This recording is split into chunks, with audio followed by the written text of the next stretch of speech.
Many people are inspired by my video and want to try microbiology or even start their own microbial sandbox. Creating a microbial sandbox is simple. You just need to add different things into a jar. The most important part is having good equipment to help you observe the microbes. That means you need to start with a good quality microscope. The one I use costs a few $1,000s, and I also had to buy an extra piece of equipment to adapt my phone to it so I could record videos. Not everyone can afford such an expensive microscope. As a beginner, it's always better to start with some basic equipment before moving on to advanced tools. A few days ago, MatataStudio sent me a microscope to try. It is model MX2-AS. I think it is one of the best options for beginners, and I cannot wait to show you how I use it to observe microbes and even find water bears. The detailed description and ordering link can be found in the video description. The kit includes a bag that holds all the accessories together.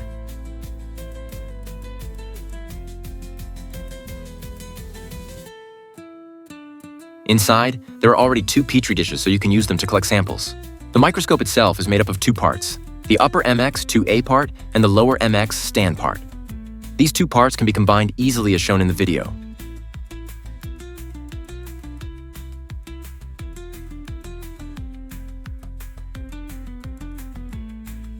One of my favorite things about this microscope is that it is light and rechargeable, so you can bring it outdoors.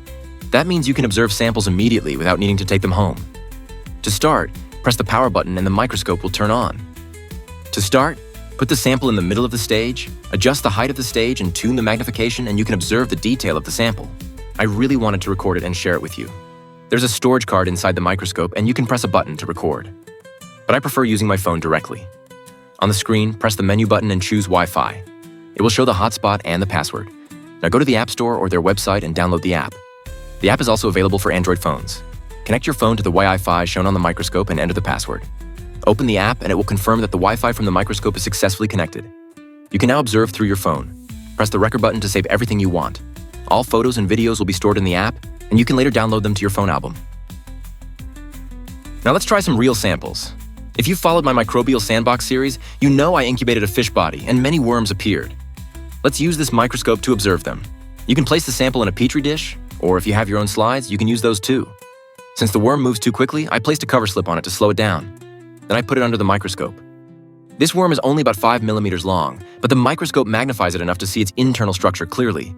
It is the mouth of the worm, and I can see it constantly taking in air from the bubble. At the same time, you can see many bubbles inside the worms. This is their strategy to survive in an aquatic environment. This intake of air gives them the ability to float, which may prevent drowning in flood conditions in the natural environment. What a beautiful survival mechanism. At the posterior part of the worm, you can also see 2 protruding structures. These are posterior spiracles, which are used for breathing.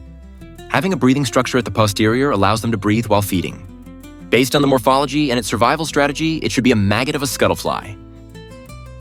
Okay, if you've watched my videos before, you might know that I want to keep water bears as pets and build a water bear paradise in a jar. So I decided to directly bring the microscope out to observe the sample directly at the site. Let's collect some moss first. I found a surface covered with moss, so let's pick some.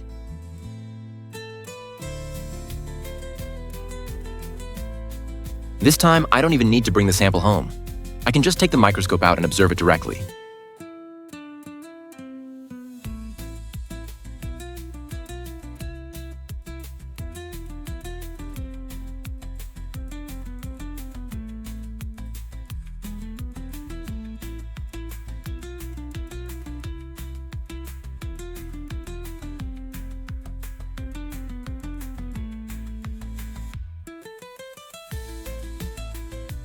Or, if you don't want to pick moss, you can simply remove the upper part of the MX2-A microscope and use it directly on the object.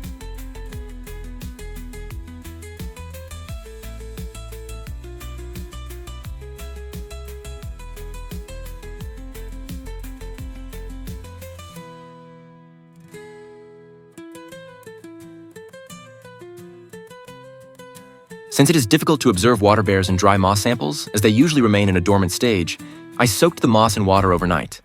The next day, I squeezed the water out of the moss, and now we can observe the extracted water under the microscope. After half an hour of searching, I found 2 water bears. One of them did not move, but it still showed the clear shape of a water bear. The other one was active, walking on a piece of debris. It looked very cute. If you also want to keep water bears as pets, this gear is perfect for you. I also see other creatures in the moss, like this mite. I also discovered another special use for this microscope. If you have pets and notice them scratching their skin often, you might suspect parasites like mites or scabies. You can directly press the microscope onto their fur to check. Look, they enjoyed it so much. Overall, this microscope is great for anyone interested in microbiology or entomology. It is generally suitable for observing microbes, which is larger in size. If you want to observe smaller microbes, you'll need another model, such as MT3 series. You can check the MatataStudio official website for more details.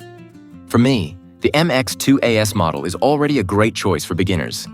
If you are interested, I've shared the ordering link in the bio of both my Instagram and YouTube channel, and also the description of this video. I really hope you can get one and start building your own microbial sandbox. It would be exciting to explore and enjoy the microbiology journey together with me. That's all for today. Our Microbial Sandbox project has now reached Season 2. Please leave a comment to tell me what you'd like me to add to grow microbes and what other microbiology experiments you'd like me to perform. See you next time.